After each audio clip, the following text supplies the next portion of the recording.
আসসালামু আলাইকুম ওয়া রাহমাতুল্লাহি ওয়া বারাকাতুহু। আজকে আমরা মহিলাদের জান্নাতে যাওয়ার জন্য খুব সহজ চারটি কাজ, এই চারটি কাজ করলে জান্নাতে যেতে পারবে। পুরুষের জন্য অনেক হিসাব, অনেক কাজ রয়েছে, কিন্তু মহিলাদের জন্য জান্নাতে যাওয়া খুবই সহজ। মাত্র চারটা কাজ করলে তারা সরাসরি জান্নাতে যেতে পারবে। হাদিস রয়েছে, عن أنس رضي الله عنه قال قال النبي صلى الله عليه وسلم المرأة إذا صلت خمسها وصامت شهرها وأحصنت فرجها وأطاعت زوجها فلتدخل من أي أبواب الجنة شاءت। মহানবী সাল্লাল্লাহু আলাইহি ওয়াসাল্লাম ইরশাদ করেন, কোনো নারী যদি পাঁচ ওয়াক্ত নামাজ যথাযথভাবে সময় মতো আদায় করে, অনেক নারী আছে সময় মতো নামাজ আদায় করে না, নামাজের রক্ত চলে যাওয়ার পর আদায় করে। নারীদের মধ্যে কুঅভ্যাসটা বেশি দেখা যায়। রক্ত চলে যাচ্ছে, রান্না শেষেই গোসল করে করব, এটা করে করব, করতে করতে নামাজের রক্ত শেষ, তখন নামাজ আদায় করে। এটা হবে না, রক্ত মতো নামাজ আদায় করতে হবে। অসামাত শাহরাহা, অবশ্যই অবশ্যই রমজান মাসের রোজা রাখা ফরজ, রোজা রাখতে হবে।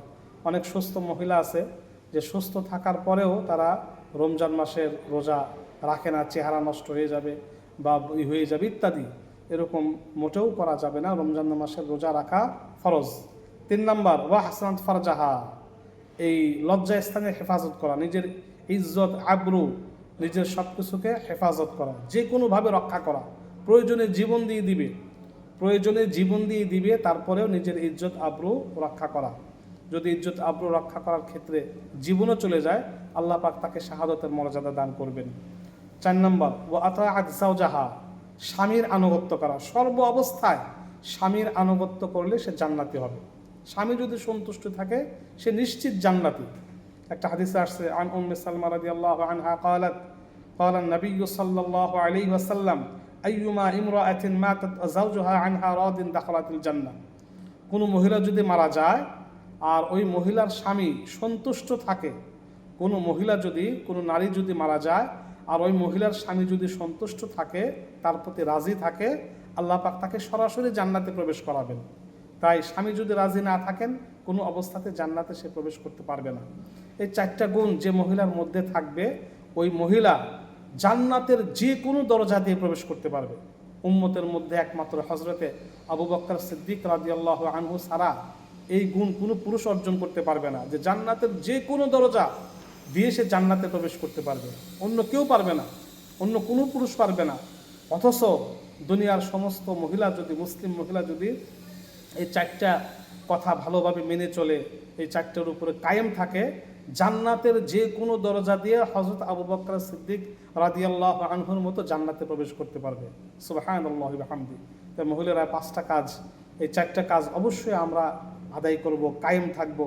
আর যেসব মহিলাকে বিয়ে করা যাবে না বা যে কাজগুলিতে নারীরা জাহান্নামে যাবে, যেমন একটু উদাহরণ, যে ওই নারী যে মাথার চুল খুলে বেপর্দায় ঘর থেকে বের হয় বা স্বামীর অনুমতি ছাড়া বের হয়, আল্লাহর দেওয়া আকৃতিকে বিকৃতি করে, ভ্রু প্লাক করে, চুল অধিক ছোট করে ফেলে ইত্যাদি, এই মহিলা জান্নাতে যাবে না, জাহান্নামী হবে। ওই নারী যে স্বামীকে সম্মান করে না, স্বামীর সাথে তর্ক বিতর্ক করে, সর্বদা নাশকর থাকে, অনেক কিছু পাওয়ার পরে বলে কিছুই পেলাম না, মৃত্যুর আগ পর্যন্ত বলে সে আমাকে কিছুই দেয় নাই, কিছুই পেলাম না, এরকম নাশকর নারীরা কখনো জান্নাতে যেতে পারবে না।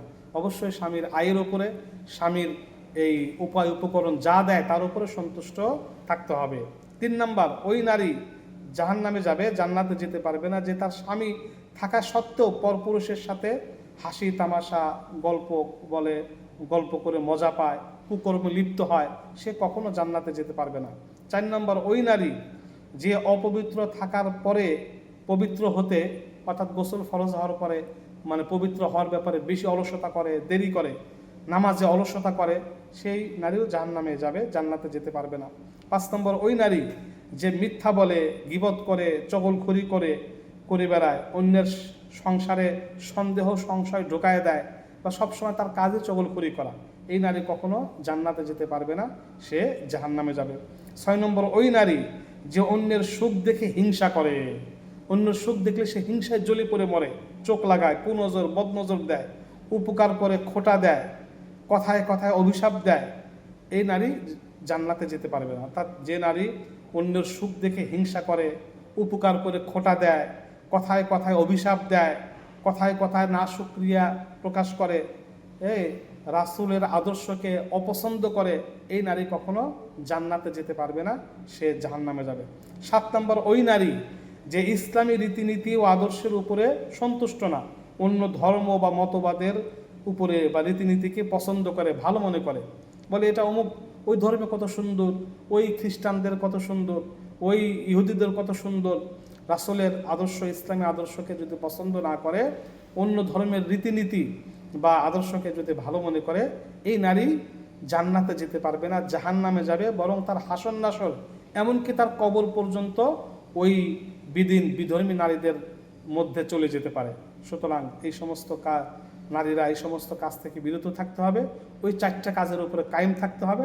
তাহলে অবশ্যই সমস্ত নারী খুব সহজে পুরুষের আগে, কারণ তাদের হিসাব নাই, পুরুষের আয় ব্যয়ের হিসাব দিতে হবে, কিভাবে ইনকাম করলো, কিভাবে ব্যয় করলো, কিভাবে বাহিরে চললো, সব হিসাব দিতে হবে। কিন্তু কোনো নারীর এরকম কোনো হিসাব নাই, তারা এই 4টা কাজ করলে বিনা হিসাবে হযরত আবু বকর সিদ্দিক রাদিয়াল্লাহু আনহুর মতো সাথে জান্নাতে যেতে পারবে। আল্লাহ পাক আমাদের মুসলিম মা বোনদেরকে, নারীদেরকে এই গুণগুলো অর্জন করার এবং এই খারাপ অভ্যাসগুলো থেকে বিরত থাকার তৌফিক দান করুন, আমিন।